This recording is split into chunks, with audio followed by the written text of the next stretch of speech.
welcome to the channel. This is Go Gretty and welcome to the GT7 Gran Turismo World Series Manufacturers Cup Test Season number 2, and it is round number 3, and we are at Interlagos in Brazil. Tonight we are in the Group 3 car, so buckle in tight, folks. It's gonna be a good one. Stick around, check it out. Lobby opens up and I see some familiar names: Stagger, Lester, Bonelli, Regalado, Cyrus, Poles, Blaze, Prado. It's just endless. It is top split and I am in it in my new whip to debut. I'm an OP car. I'd rather be in second split because there I am, door number 15, the last entry. Looks like number 16 got kicked somehow. So let's get on to qualifying and see if old Gretty can make something happen.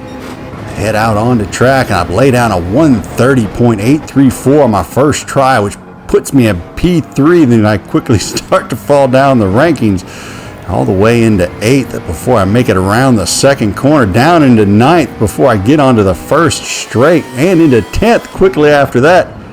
These guys in top split don't wait around to put down a fast lap. I tell you what, need to beat a 130.834. Now my time trial time, I think my best time was a 130.450. So can't get much faster than 130.834, but it's not going to stop me from trying. So here we coming around the bunch of tight bends, the technical section at Interlagos. Cut a good bit of that curb. Could have cut more there, but not too bad. Hold it in tight, drop it down to first, get it to rotate around this corner. Back on the gas as early as I can.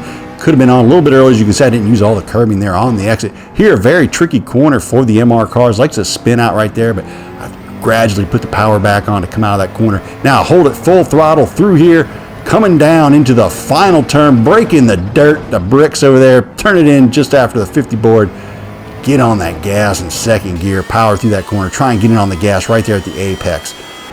Go down that inside line, cross the line with a 130.436. Actually beat my time trial time on that lap. I was super happy with that, but it was only good for P11 in this lobby. Just shows you how strong these lobbies are. So let's get on to the race and see what we can do there. But before we do that, we got to put on our tires. We're going to put on the racing hards and go for the no-stop strategy. With the tire wear as low as it is, you had a choice. You could run a medium no-stop, a soft one stop, or a hard no stop, and it looked like the OP strategy was a hard no stop, so that's what old Gretty went with. My fastest time on a soft one stop was a 26:03. Let's see if we can beat it.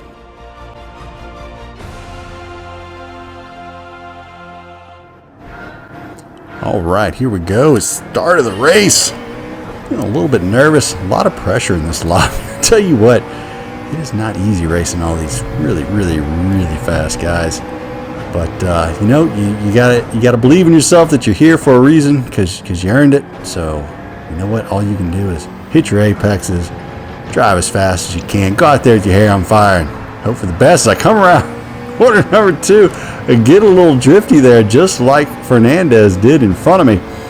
A little scary moment there. Nothing worse than crashing out in the first corner and watching everybody drive on by you because the line is tight. Now, if you look behind us, talk about tight racing, they are really close going through the left-hander here at Interlagos, and one leaves the track. Not sure who it was, but man, that is not a good start to your race. To hit that wall right there at the beginning, you lose so many spots at the beginning because everyone is so tightly packed, and you'll see a difference for that near the end of the race, where someone doesn't quite lose as many positions. A little foreshadowing.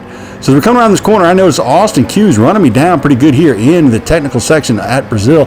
So I figure he's on the softer compound tire. So I give him the inside right here. Just let him drive on by, but he's unable to quite get the move done. So now we're in a little bit of an awkward spot as we come down into the fast left-hander. I don't want to give up too much time letting him by.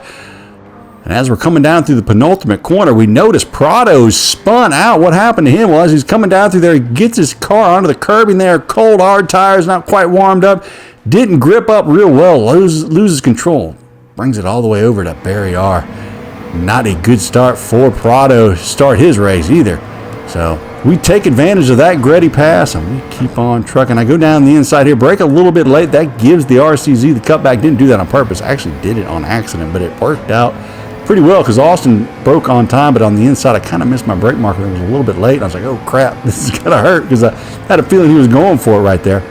But he makes it on through, so no big deal. I'm gonna try and stay in his slipstream for as long as I can.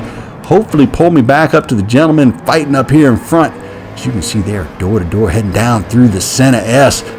So that is potential opportunity right in front of me.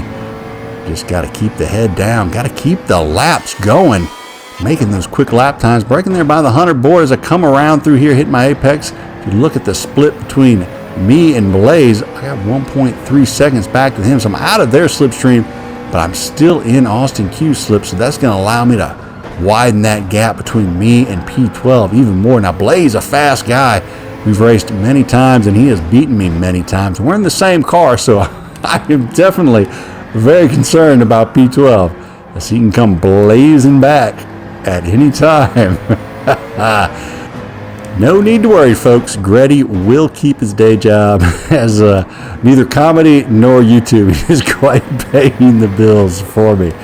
So here we are, lap 2, heading down the penultimate turn, heading towards the last turn. Get over there in the dirt and grass a little bit, braking in between the end of the curbing there and the 50 board, getting back on the gas, coming up the other side.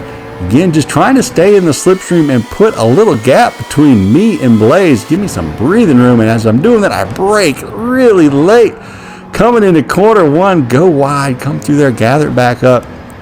And I look at the gap between me and Blaze, and I see it start coming down. I'm like, that's not good. That's not what you need to be doing, Gretty. Hit your marks. So that's what my focus is on. So for the next few laps, I'm able to extend that lead back out to Blaze at 2.7 seconds. Unfortunately for me, E. Fernandez has extended his lead out to me, but it's starting to dwindle down as he has caught back up to Austin Q, which means one or both of their tires are probably starting to wear out. So fast forward a little bit further, Fernandez making the move down the inside on Austin Q a lap later there on lap number 10, able to get the move done. And now you see the gap between me and his drop to 1.5 seconds. And I'm thinking, okay, tires. You know, I mentioned before earlier, you can have the one stop on the medium, you can have the one stop on the hards. And now I've caught up to Austin Q down through the double right-hander. I almost make it down the inside, but then he just has a little wobble there. I'm able to get right on the inside. I'm thinking I've got the move done right here. I don't look at my radar. If I really powered out that corner, I think I could have made it stick right there, but unfortunately, just not quite enough gap exists to leave enough room on the inside, power out the outside. Didn't quite get on the gas like I maybe should have, but these hard tires, they're so finicky. Then I get a little too far to the inside, get on the curb, almost lose the car right there, but get off the gas, catch it. That's where the practice came in. I knew you could lose it right there. I also knew how to save it because I ran it enough. So that's where the practicing pays off. Now, can I get back into Austin slip, maybe make a move in turn 1 in the Senna S? Man, I'm just powering as hard as I can on this McLaren, and it is just not wanting to run down that RCZ. So I look down the inside, but the move is just not on. I'm not anywhere close to being alongside him, and I'm not on a soft enough compound I can really make any sort of dive bomb right there. But I am convinced right here, within 2/10 that I'm going to be able to get this done here on this left-hander. So I go down the inside, let my intentions be known. I brake right there at the driveway. He brakes a hair early, lets me slide on by. Pretty sure he let me go right there, so appreciate that, Austin. He did not defend the turn in on the left there. He could have if he wanted to, but if he had done that, I think he would have brought Blaze back into the race, and I think he was realizing that his best chances to try and stick into my slipstream for the next 7 laps, and hopefully put a little distance between him and Blaze. Maybe he can bring home a P11. Right now, I'm looking pretty good with P10. I'm feeling really happy about it, but I've got 5.2 seconds to Fernandez, who I felt like I was being able to hold pace with earlier in the race. Let's see if I can't run him down here with 7.5 laps to go. Maybe pick up a P9. Maybe there's some other mediums up there that are going to fall back. Maybe I can pick them off as well.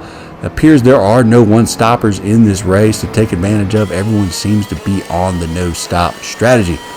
So fast forward to the end of this lap. And as you look there, I have not gained any time on Fernandez. Not looking good for Gretty to finally catch up to him. But then I see a yellow flag as I'm coming around this left hander. I'm like, well, who is that? Well, as Fernandez was going around this left, he goes in a little bit hot, a little bit wide. He's coming out the other side, gets his tires on the Soylent Green, made of race car drivers' dead dreams.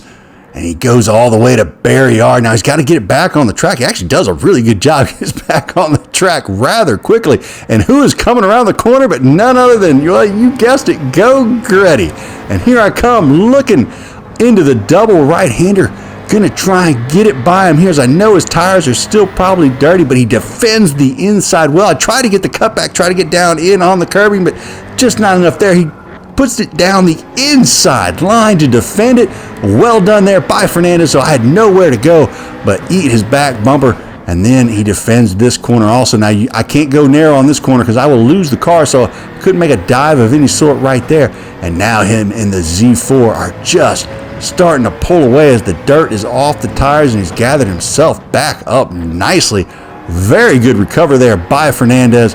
You know, as we head down the straight, I'm not really pulling on that Z4. Pretty shocking, heading down into the Senna S. Really my last chance to try to make this move before he can pull away, and nothing doing. He does it well. So again, superb recovery there after an accident, and that's the difference between wrecking late in the race and wrecking early in the race. If he had done that early, he'd lost a ton of spots. So heading down the final stretch, crossed the line with a P10 in the top split. Pretty darn happy with that. I get around 239 points, I believe it is.